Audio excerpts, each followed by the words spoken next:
Hello, educators. I'm Mrs. Pradnya Gokhale, and I would like to welcome you to NARC Power Talk.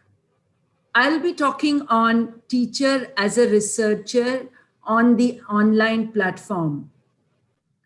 Our main focus would then be what are the skills required to be able to research or find that content on the World Wide Web.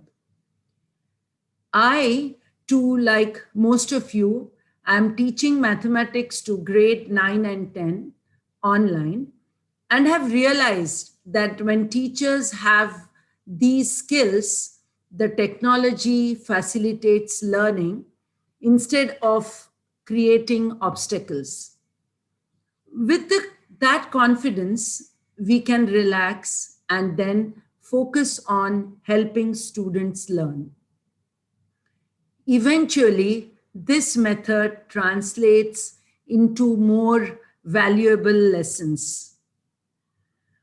All the online teaching learning processes can be categorized under 4 types. The first being synchronous learning, which is nothing but all the real-time online classes that we conduct. The second being asynchronous type of teaching, where we share videos of our teaching or some material for the students to learn. In the flipped classroom method, and the most effective method according to me to teach, you share some of your content on the concept, maybe in form of videos or web links, and then discuss the learning in your online or face-to-face lectures. As now the focus of a learner-centric learning is of utmost priority in the new NEP, conceptualizing inquiry-based projects or research-based projects for students makes the learner involved in the process of learning. And within one academic year, we should try and have one inquiry-based approach or research-based methodology.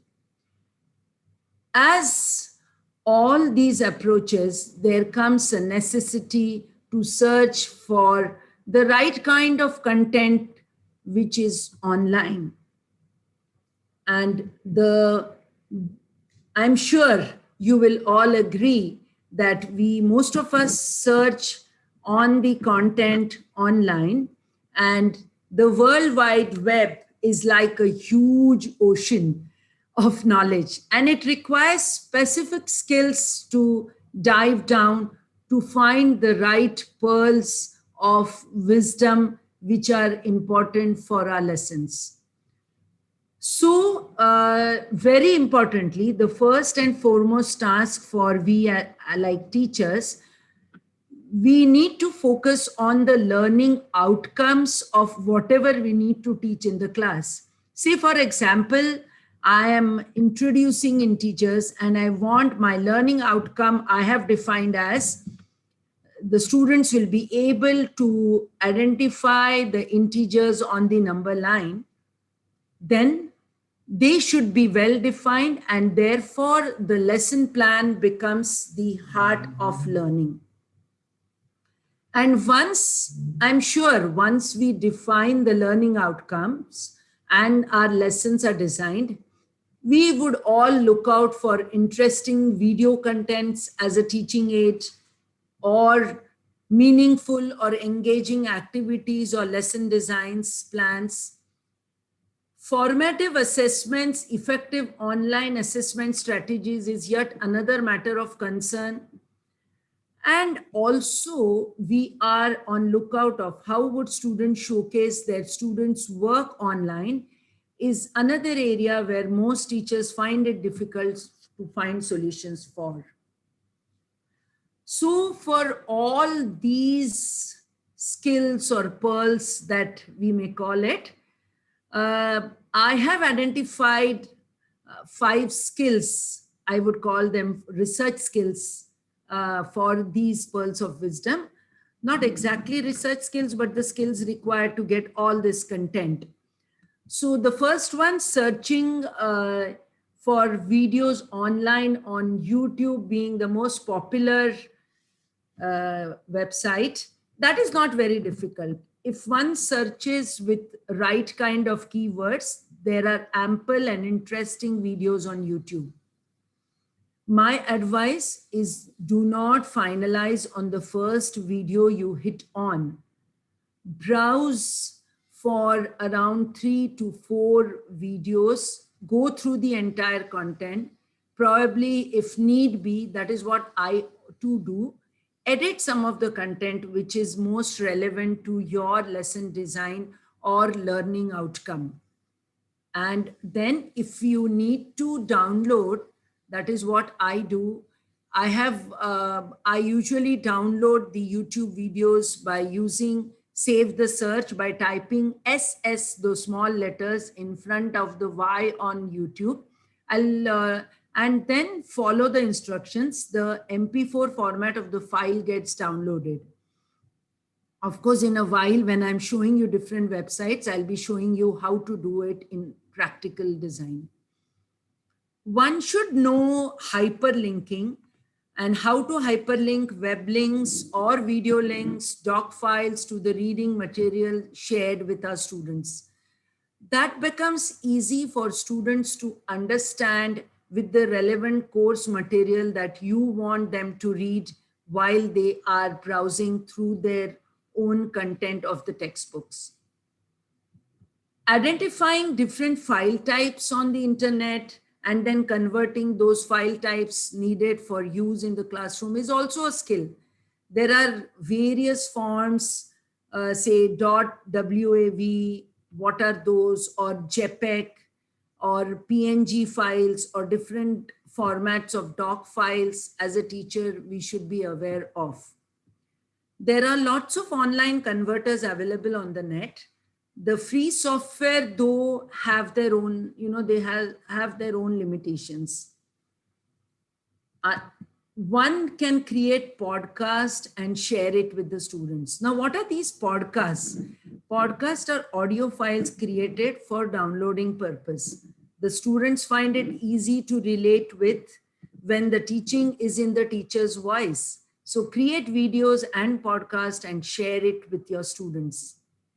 And the last skill, that is of making the homework and students' work on the online mode interesting. There are several websites which I would be sharing in a while, which could be important to you and you could use them in your classroom. Now, though it is a good idea to search for content asking the Google, but we as professionals also should have our own bank of websites. It is a good practice to list and mark the websites as our favorites, which we visit often. I'm going to share my own favorite list with you in some time. So if I'm talking about my favorite list, talking about, say, activities and lesson designs, primaryresources.co.uk has loads of activities, lesson designs, worksheets in store for you. Arvind Gupta, again, a great website for math and science activities.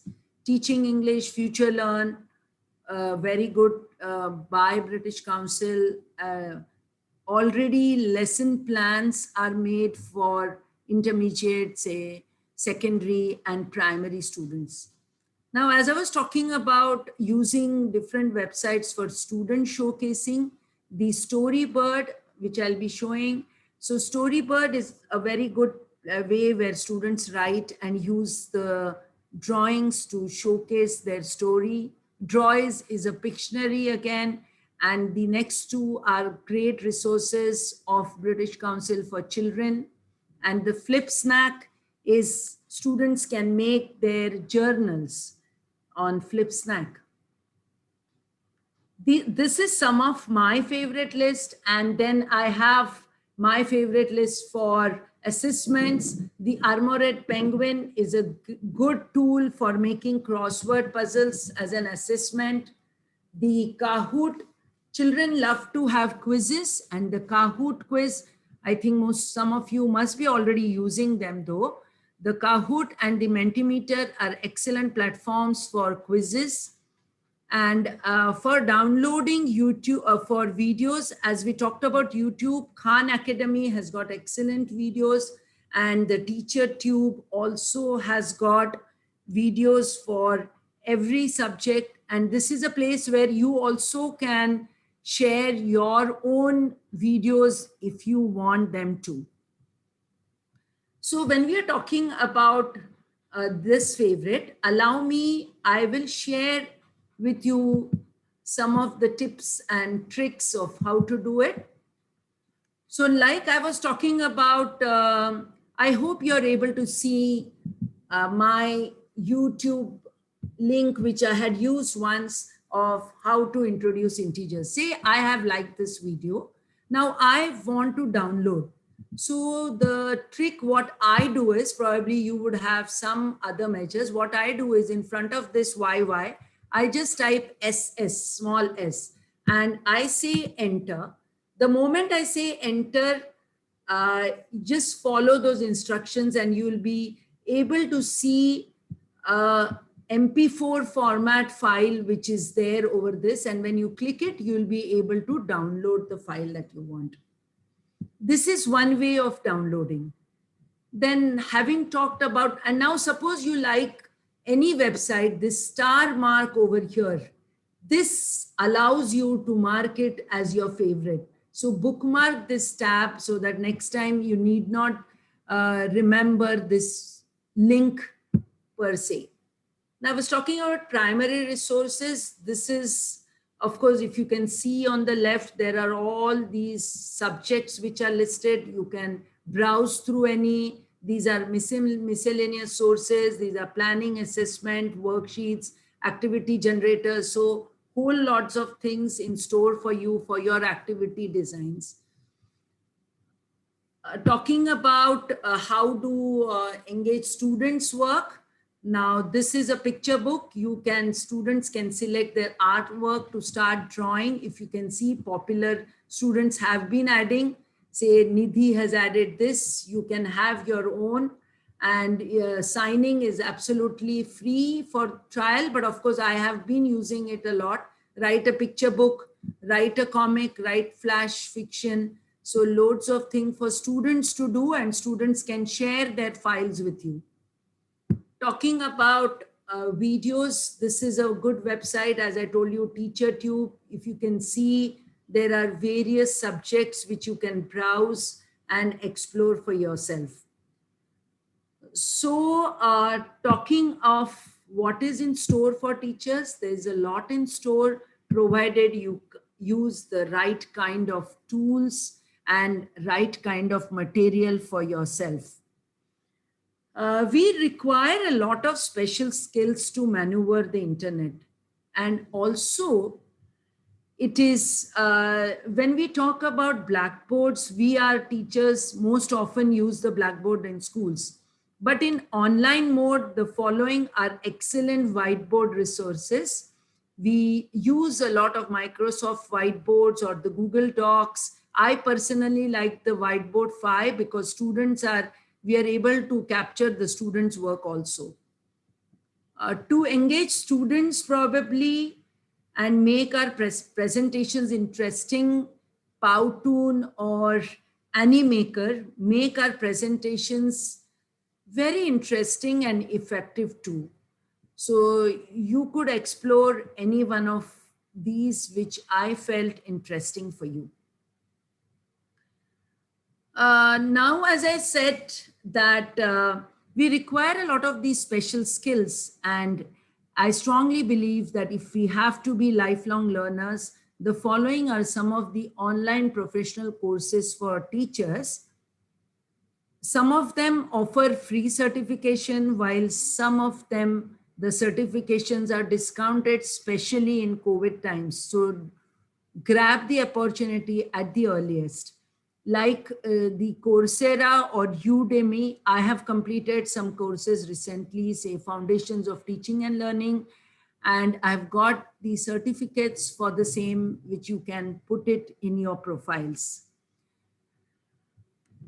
So I feel that extra mile, if we go forward to immigrate into the digital world, we won't be branded as extincts by the digital natives, that is, our students. Thank you and happy researching online.